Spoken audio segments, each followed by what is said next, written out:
Hi everybody, welcome to today's webinar. We've got a really exciting webinar lined up with our new supplier partners, SRS, Sophie and Helen, who will introduce themselves very shortly.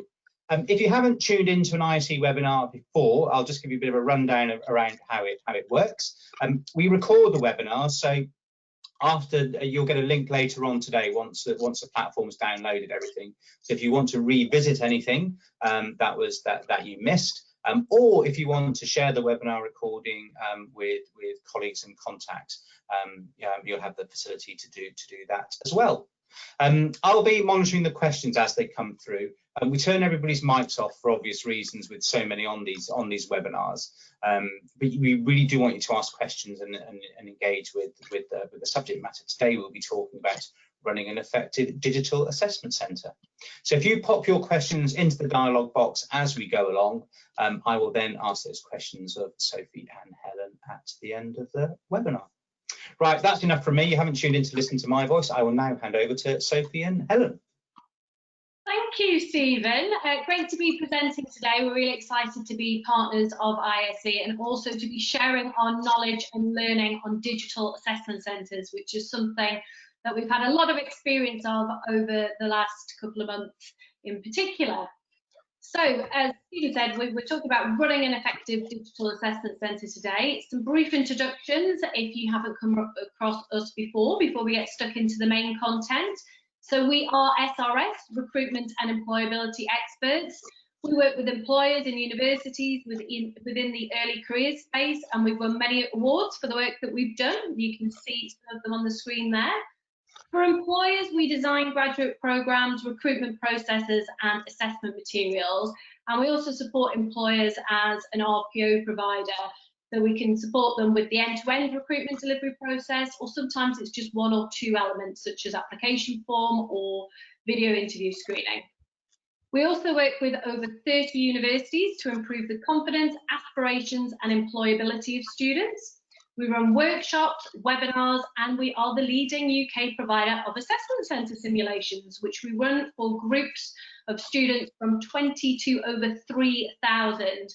We've also just recently announced that we're going to be working with our first international universities. I think our first one is with an Australian university next week, where we start at 5 AM. So that's going to be nice and fun, a fresh early start for us. We really enjoy working with both universities and employers because both sides of that work feeds off each other. It ensures that the work that we do reflects the most up-to-date practices and processes for the universities that we work with.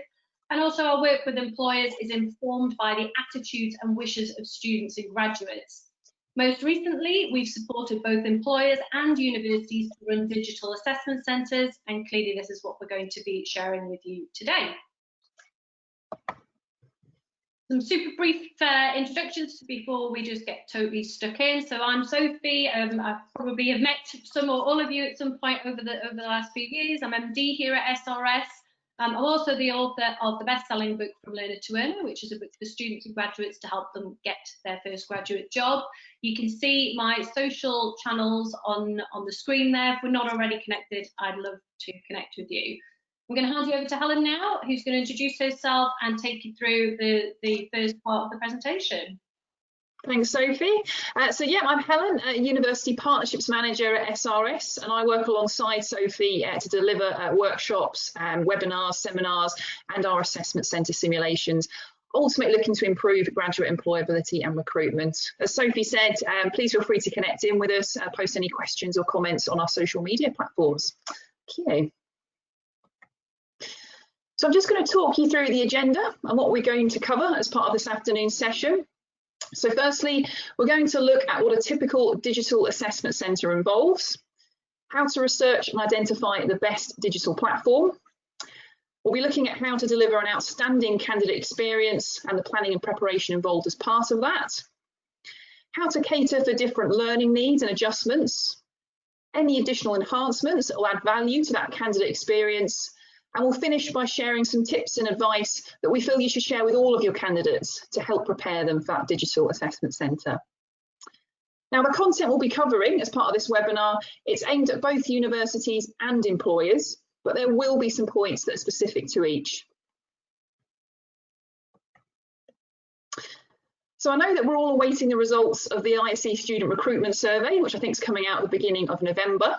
But even before that, their research has shown that a lot of graduate employers are running their assessment centres online, and that they plan on doing this going forward. And there's some big advantages to running digital assessment centres. So firstly, it ensures that your recruitment process is safe and that it complies with the latest restrictions. Because you're not tied down to a particular location, there's the opportunity for increased collaboration between multiple sites. And because you're not having to spend money on travel and other expenses, you can divert that budget towards providing a much more engaging and personalised candidate experience. By using a digital platform, you can also record the exercises, record different parts of the recruitment process, and use that to do quality checks and to audit it. And actually, we found a lot of candidates as well have actually commented on how much more accessible a digital assessment centre has been. Some of the feedback we've had from our events is that they felt very confident and very comfortable completing it from their own personal setting. And this has had about a 10% uplift in attendance levels just for our events alone. A digital assessment centre as well allows you to test for some of those skills that are becoming increasingly important to a post-COVID workforce. Chiefly digital literacy is one of them. And it also gives you an opportunity to standardise feedback and to issue it more quickly and efficiently to candidates once they've finished the process. So I just wanted to cover a little bit about what's the same between an in-person assessment centre and a digital event. Now, in a lot of cases, organisations are using the same criteria and usually the same exercises as well. They might be slightly adapted, but in most cases that we've seen, those exercises have performed just as well online as they did at the in-person events. You'll do the same level of preparation and planning as well. So whereas before you would have been booking rooms and sourcing external venues, now you're spending that time reviewing and researching the best digital platform. And you still want to provide that outstanding candidate experience, really comprehensive communication with all the people involved. And for an in-person event, you would have given them that opportunity to question and network with others. And you'll still do that for a digital event, but you'll be doing it probably through virtual office tours or online Q&A sessions instead. What's different about a digital assessment centre is it's really important, more important to take account of individual circumstances and extra support that's needed. So as I said earlier, a lot of candidates are actually finding it a more accessible experience where they're that bit more comfortable and confident. But actually there's also a bit of increased anxiety around the unknown and the technology that's involved. And you need to spend a bit of time finding out what individual circumstances are. So whether candidates are having to complete the assessment centre from shared accommodation, or perhaps they've not got a very good internet connection. Now, we've seen a lot of employers in particular work really hard to make sure their assessment centre is accessible to people from a range of different backgrounds, with some of them even reaching out and supplying their own equipment to make sure that candidates can take part effectively. There also needs to be an increased focus on communication. So you need to do a lot more to engage with your candidates and keep them warm in the run-up to the event, whether that's through videos, technical guides, online communities. And again, we'll go on to talk through some top tips in that area a bit further on. So what does a typical digital assessment centre involve? So it takes place over the course of either one day or half a day, with meticulous planning and coordinating required to get to that delivery stage. Now, the event could be split into a morning and an afternoon session, but whereas before candidates may have travelled a long way to attend an assessment centre, and you may want to give them value for that money, for that time that they're there, you've now got people actually struggling with virtual fatigue, staring at the screen for too long. And so if numbers allow, we recommend having a shorter and more focused session across half a day. A few days before the event, candidates will receive their schedule, along with their login details and instructions for using the digital platform. And on the day of the event itself, they'll log in to familiarise themselves, be ready for that first scheduled exercise, and they'll usually take part in 3 to 4 tasks where they'll join their allocated virtual room and be met by an assessor before taking part in that assessment via video conference. In between those exercises is when you want to give your candidates the opportunity to talk to alumni or recent employees or to network with career professionals.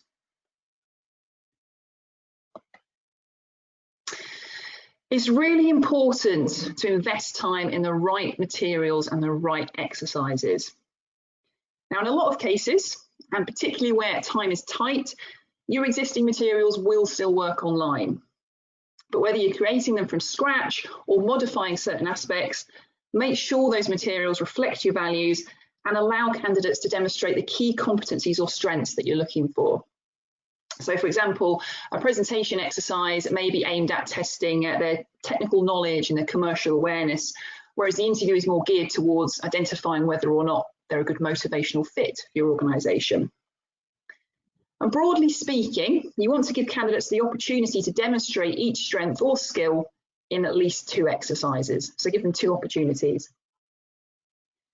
Now, if you're a university, giving students that opportunity to practice an assessment centre, you want to provide realistic job descriptions and topics for them to work on.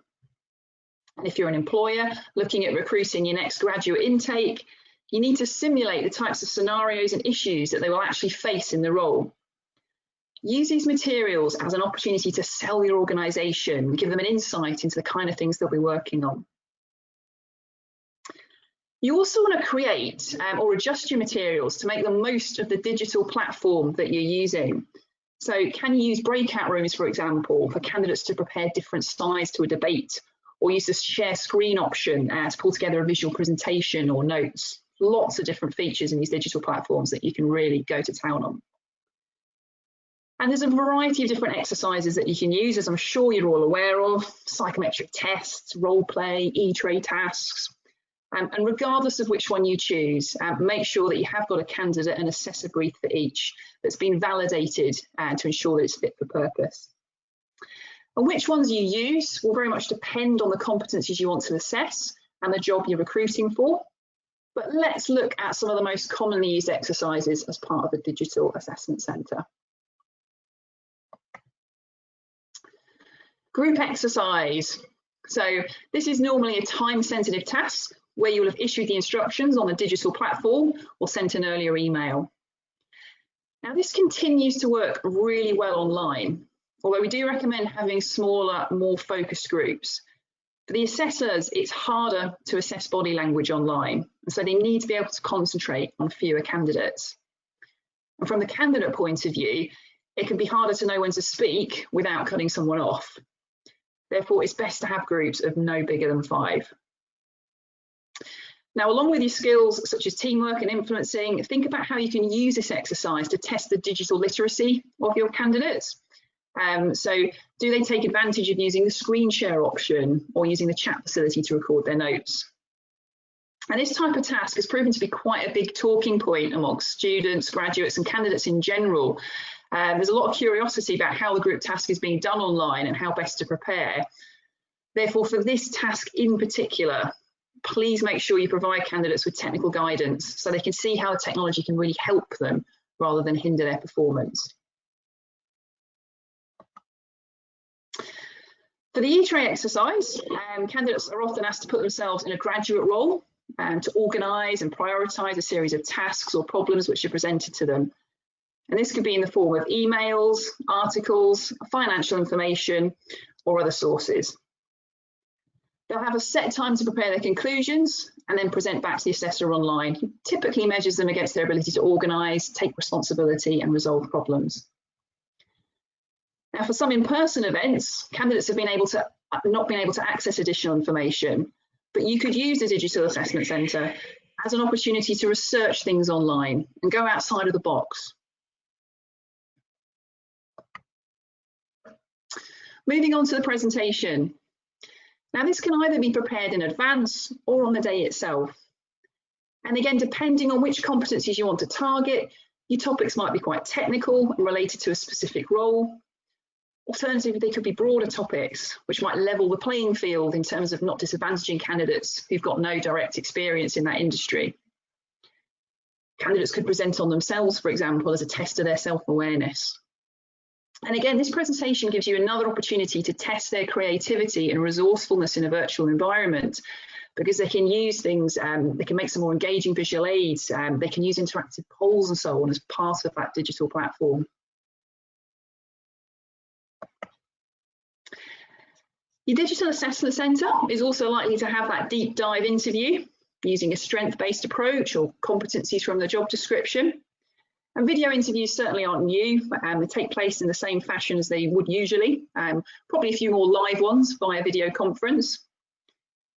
But it's still worth setting your expectations around this, and in the continued spirit of wanting candidates to be the best they can be, issue some guidance around camera angles and backgrounds, things like that. Now, while waiting for their interview, this is usually when organisations are creating those virtual rooms for candidates to network and virtually explore different areas of the business. And for universities simulating this for their students or graduates, this is when you want to be inviting careers professionals and employers to share their best practice in that virtual space. Now, as part of using a digital platform, you'll have the opportunity to monitor feedback and scoring from your assessors as they do it. And you can use this to quality check their work, but we also recommend having an assessor debrief at the end of the session. By easily exporting candidate scores and performance details, you have all this at your fingertip, reports and information which you can base this debrief on, and to ask any immediate follow-up questions based on that information. For employers, the digital assessment platform can then help you to rank candidates and compare their strengths to decide which ones to make an offer to. It can also make it easier to respond to candidate requests for feedback. You can do that much more efficiently, much quicker.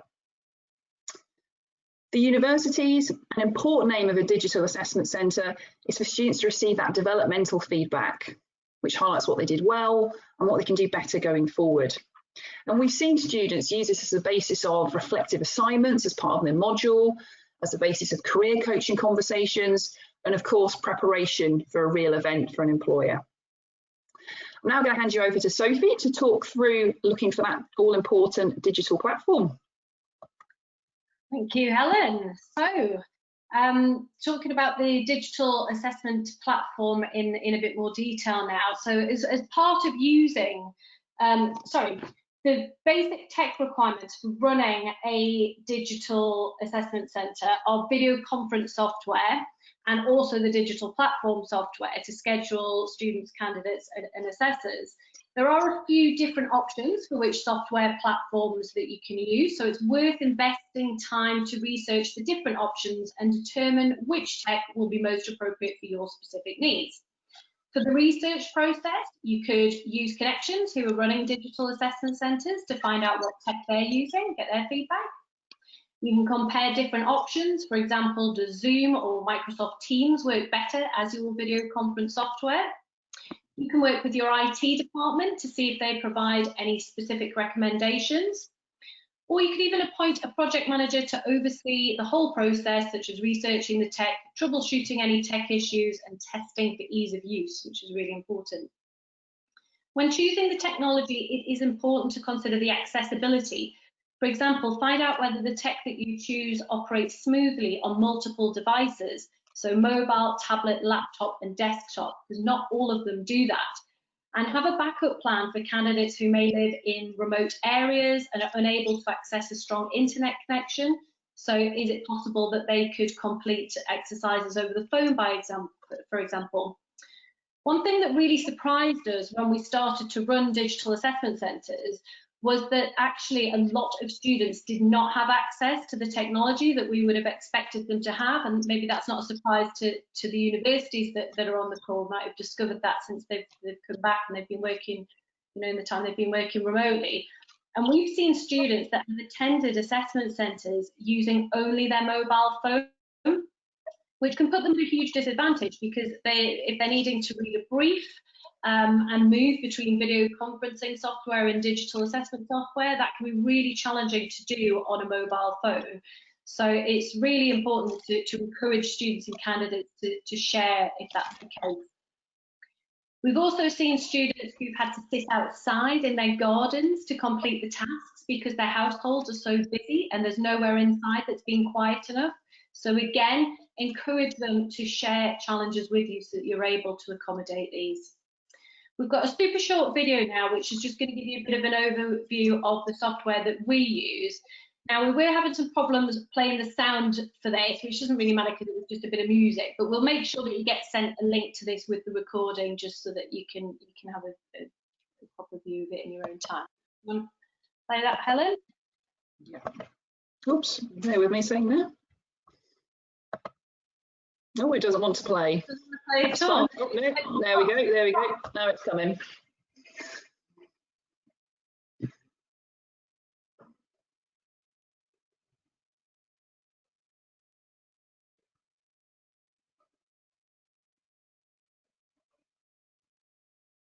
So it just shows you what it looks like from a assessor point of view. So you can see this assessor here scoring the candidate. And as the video moves along towards the end, you'll be able to see an example of what a candidate feedback report would look like.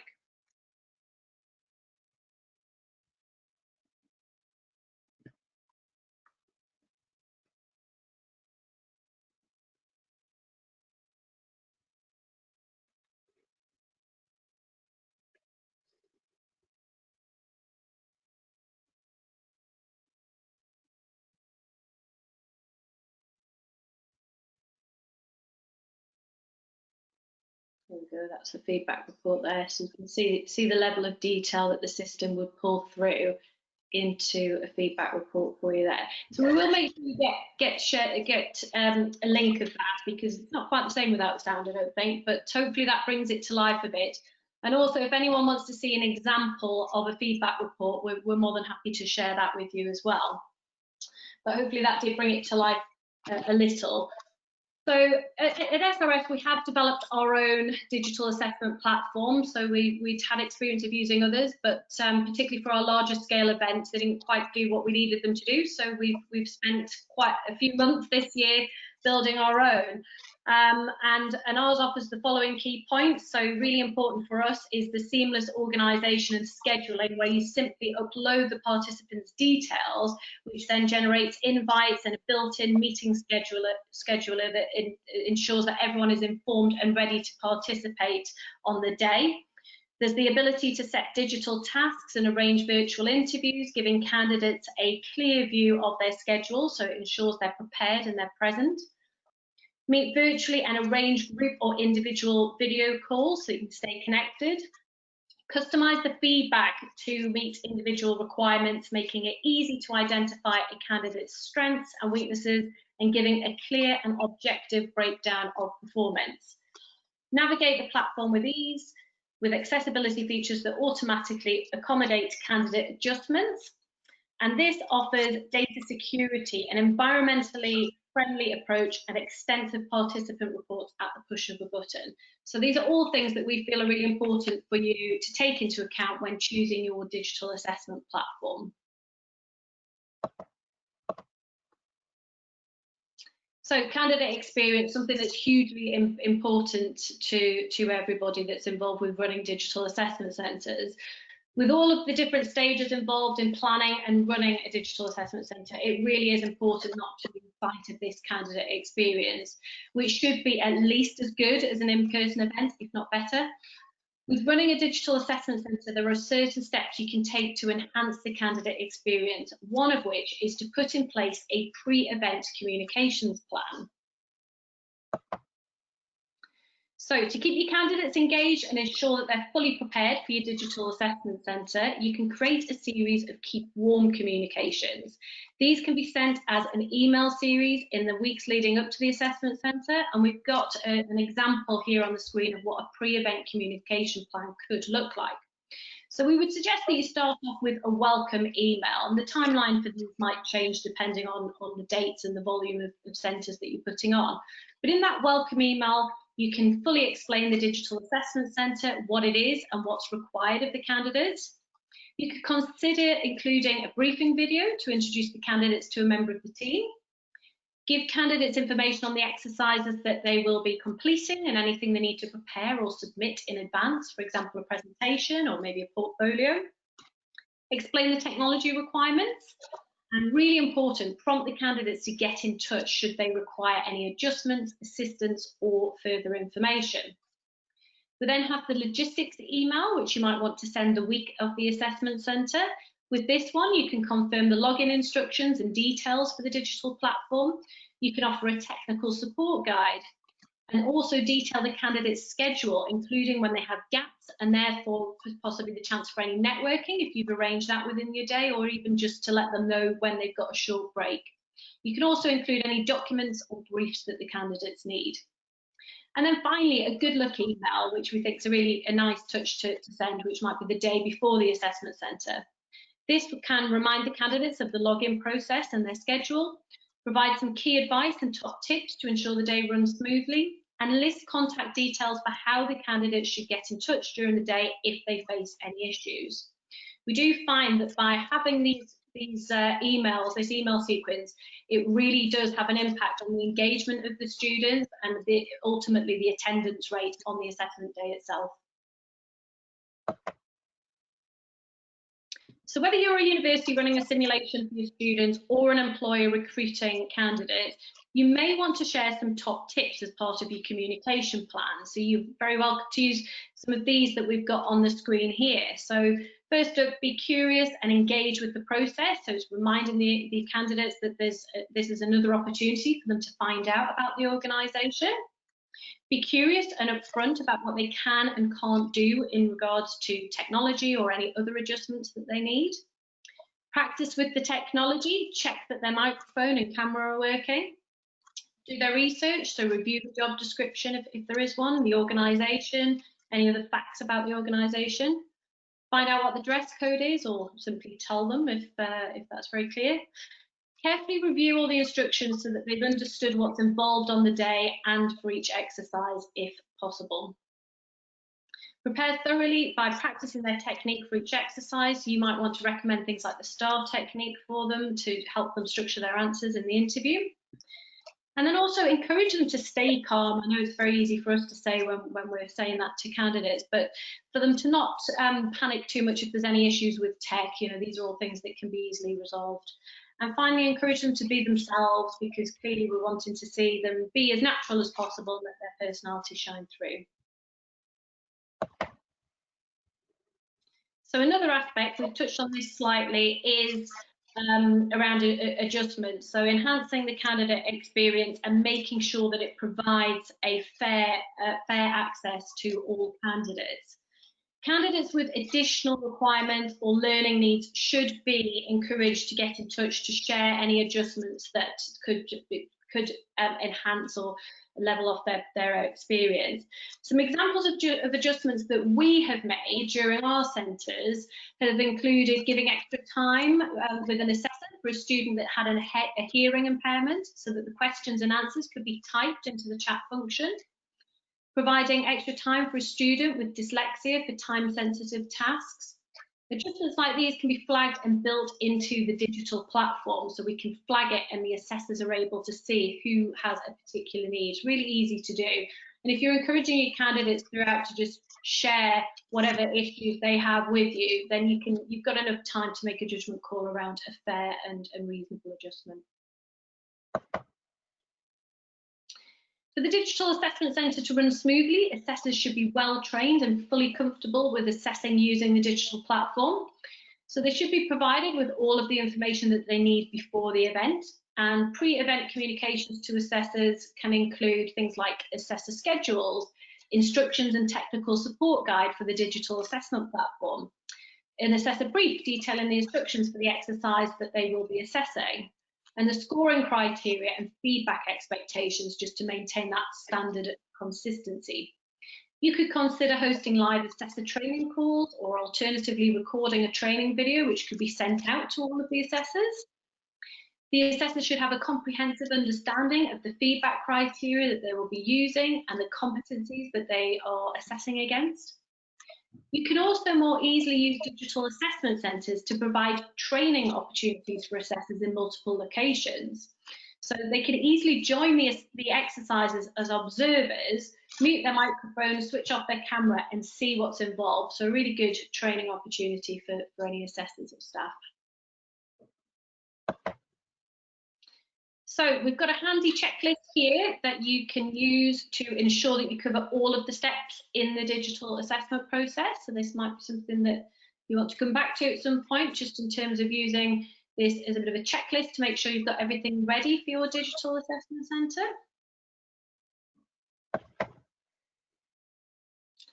So this is some useful feedback for the university participants on the session, which highlights the benefits of preparing your students for a digital assessment centre. So recent results from our assessment centre simulations have shown a 66% average increase in student confidence levels, and some clients have seen a 35% increase in the number of placements or graduate roles that have been secured. If you're a university, it really is therefore very worthwhile to provide an opportunity for your students or graduates to practice a digital assessment centre, giving them a chance to learn in a safe environment while giving them a realistic experience of an employer's event. If you're an employer, there are often opportunities for you to support universities with digital assessment centre simulations, and we can certainly put you in touch with some that are doing just that. So finally, before we close and take some questions, we do have an opportunity for any employers or universities to observe one of our digital assessment centre simulations. So there's a link there on the screen. Again, we can make sure that comes out with the recording. We've got a number of dates in October and November. We did actually put a LinkedIn shout out about this the other day, and we've had nearly 40 people sign up already to observe. So there will be limited spaces left in terms of observing. But for now, we've certainly got a few dates still available. We'd love to host you at one of our events and show you what they're all about, so that you can learn how we do them, and you can see that. So please do feel free to sign up using that link. So just finally, before we move on to questions, we are a sociable bunch, so if we're not already connected with you on LinkedIn or whichever channel you prefer, you can see the various details there for SRS. So thank you very much for listening to our session. Don't know if we've got any questions, Stephen? That was a great session. Thank you very much, Helen and Sophie. Yes, we have. So the first question I've got came from Sally.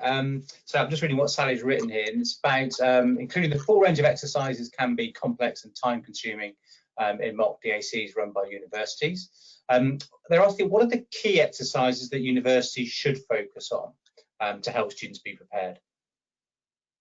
So I don't know if you've got a view, Helen, but I think it depends which way you go about this. So for universities preparing students, if it's through the careers service and it's a general mix of students, then you probably want to keep it quite generic, and you will probably want to just use maybe a general leadership scheme type materials, which would typically be a group exercise, probably a presentation and an interview. But if you're doing something that's specific to a particular course, so engineering or well, whatever course it may be, then we would always encourage you to see what the employers are doing and try and replicate that as much as possible. So you might find with, accounting or finance firms that there's a case study exercise rather than a presentation, or it's a combination of the both. So I think it depends who the audience is, but wherever possible, if you try and make it bespoke to a course area, you will find that the students are more engaged and they can see more value in attending.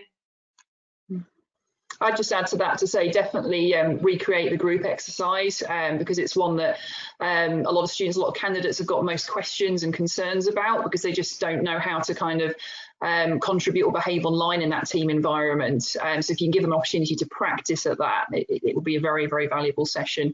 And it may take a little bit more work to pull the materials together for that, but actually there's so much more you can do with a digital platform. Some of the features we talked about, having breakout rooms, using the chat function and so on, definitely explore that. Well, thank you. Just a reminder to those of you listening is to please use the questions box. So just pop any questions you've got in there and I will relay them both to Sophie and Helen.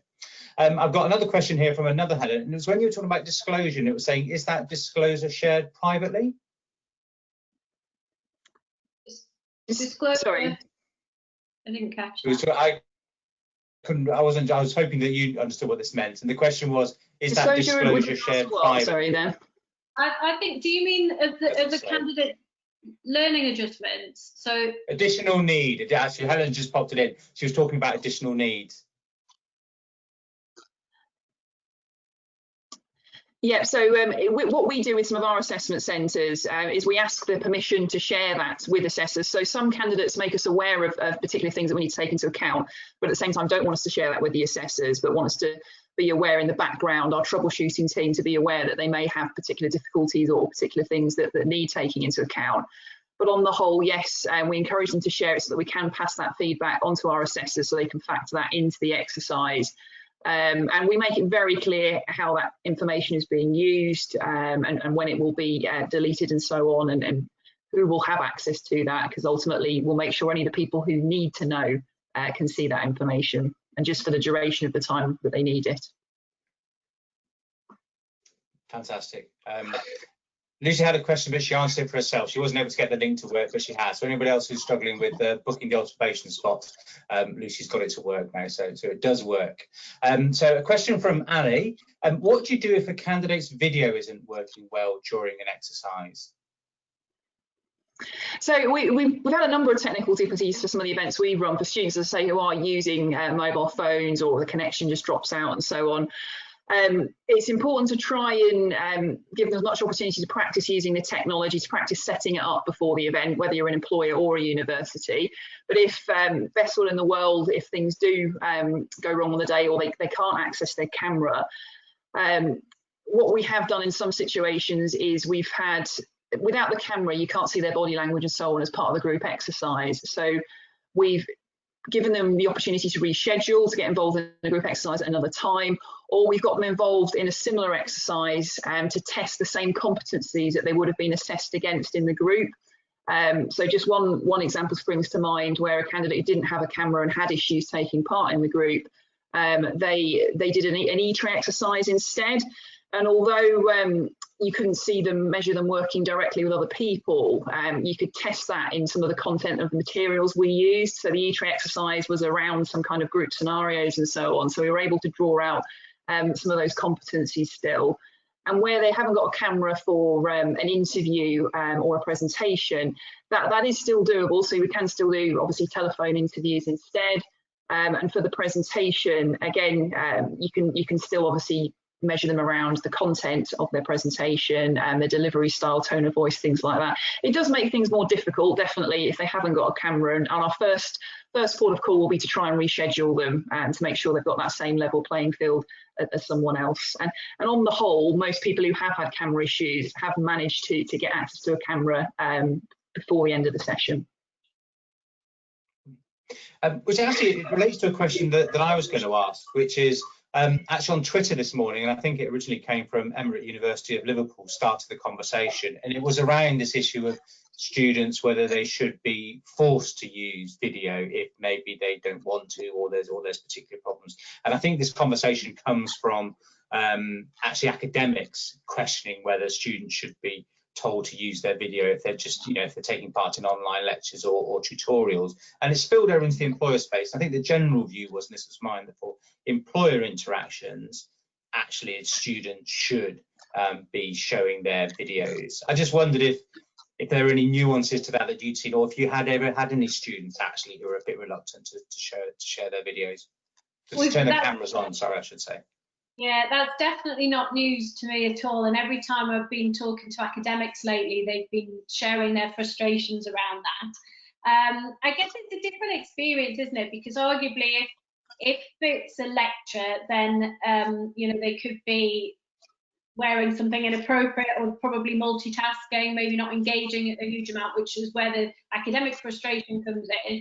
If it's an employer's assessment centre, they need to take it seriously. They need to be professional, and they couldn't do that if it was a face-to-face. They can't do that in the job. They can't say, once they've got a job and they're having a Zoom meeting with a client or a colleague, oh, I'm not going to turn that off. Maybe they can after they get to know someone a bit better.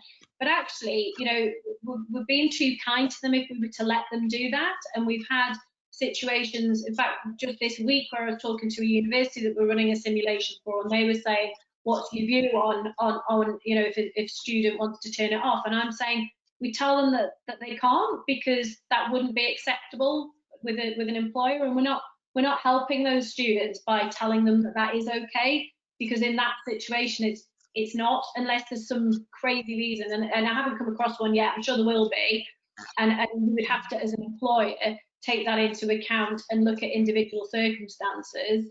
But so far I can't think of any that would be acceptable.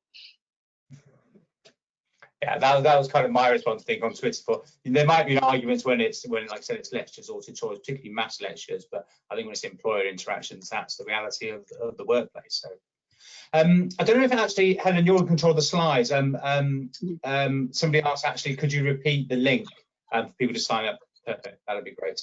I've got another question here through from Claire. So Claire was asking, how soon after the assessment centre do candidates receive their feedback reports? You get them the same day. So with our sessions, we tend to, if we're running them for, it's different if we were doing them for an employer or a university. So with our university ones, they tend to be larger scale. So sometimes we're running an assessment centre simulation for maybe 400 students in a day. In those circumstances, the students attending in the morning would get their feedback report in the afternoon. The students attending in the afternoon might get theirs back the next morning, because we want to just check through them. But that's the beauty, I guess, of using a digital assessment software platform, because it pulls the feedback in for you. And you might want to, if you're very thorough like we are, you might want to just check through them. But it is quick and easy, and it's the same for employers who, you know, that is something that's really positive for employers, because, you know, think back to when I had my employer hat on, I used to get asked feedback all the time, and it was really time consuming to pull all of those different comments together, maybe arrange to have a phone call with the candidate. With doing things online, it pulls it all together for you, and you could just send that feedback report out to the candidate, which is a brilliant candidate experience. A question that struck me, I mean, we've moved from, I think, the early phases of lockdown where everybody's reacting very quickly, and, you know, people just sort of having to do stuff fast and get stuff using things like Zoom, etc. Whereas now, I think, as you guys have shown, we're into a much more considered approach to actually implementing this stuff online.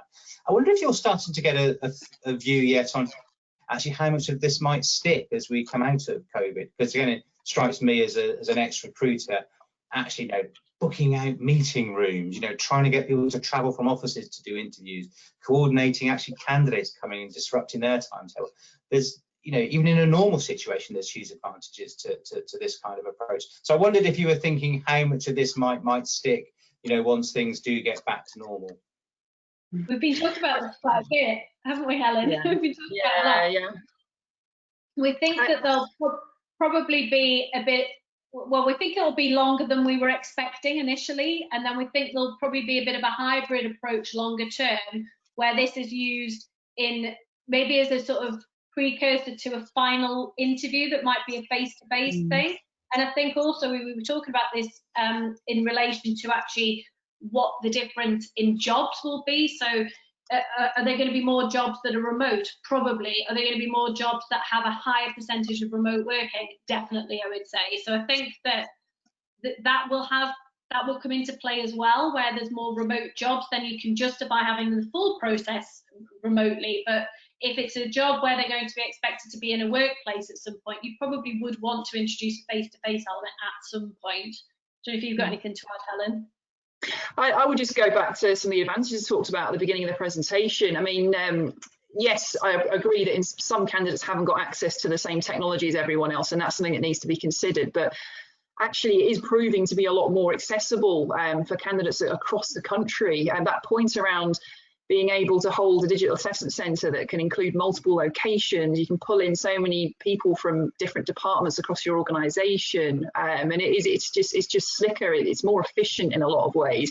But I would say that for me, it would be the perfect approach would be that hybrid, that you would have the digital assessment centre, but you'd still have that in-person interview at the end, because I mean, one of the disadvantages of digital assessment centre is that you are missing out a bit on that body language, on that personal connection. So I would still have an in-person element to it, probably at the end when you have sifted out a few candidates before. But I think the digital assessment centre is here to stay, and certainly with conversations I've had with a number of employers, that's the case, or at least to have a version of it going forward.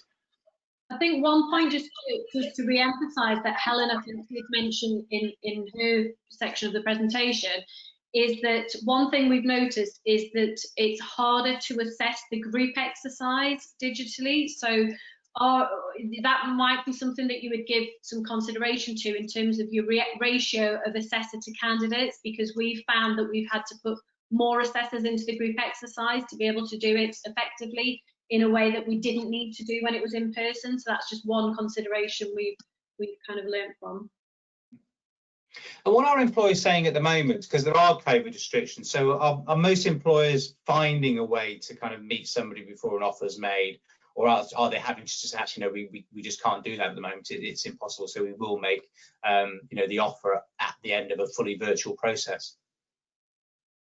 Yeah, I mean, some definitely are doing that. I mean, some that I spoke to were managing to have an in-person meeting, although the restrictions seem to be on the increase, so that might not happen for a little while longer. A bit of a mix, really, Stephen, to be honest. To say some organisations have been more than happy to hire them just on a completely virtual basis, because there has been so many stages to their recruitment process that they've been able to test and observe the candidate at, that they feel confident in the feedback and the criteria they've got. But yeah, some have taken the opportunity to meet them, to have that in-person interview. I've spoken to a number of candidates who were given a choice. So they were told that they could come in for an in-person interview or have it online. And some graduates said to me, which one should I choose? And I said, well, if it is safe for you to do so, i.e. you're not vulnerable or so on, then I would always choose the in-person one, because of it being easier to make that personal connection. But it's nice that employers are giving that choice to candidates, and clearly, they're not at a disadvantage whichever one they pick. Cool.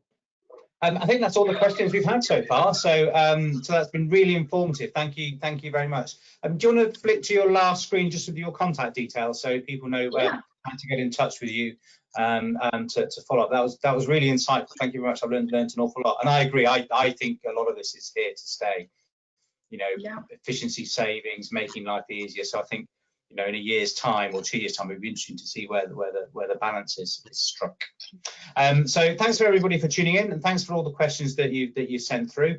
As I said at the start, this webinar is recorded, so it takes a few hours for the software to download it from the platform. But once that's happened, we will send you a link with all the contact details and also a recording, which, as I said, you can use to go back and recap on many things you want to go into a bit deeper, or please feel free to share with your colleagues. So that's all from us. Really big thank you to Sophie and Helen. Really thank you for taking the time out and preparing this, and thank you to everybody for tuning in. And if you've got any questions as a result of this, please get in touch with Helen or Sophie or ourselves here at the ISE team. Thank you very much. Enjoy the rest of the day, everybody. Thank you.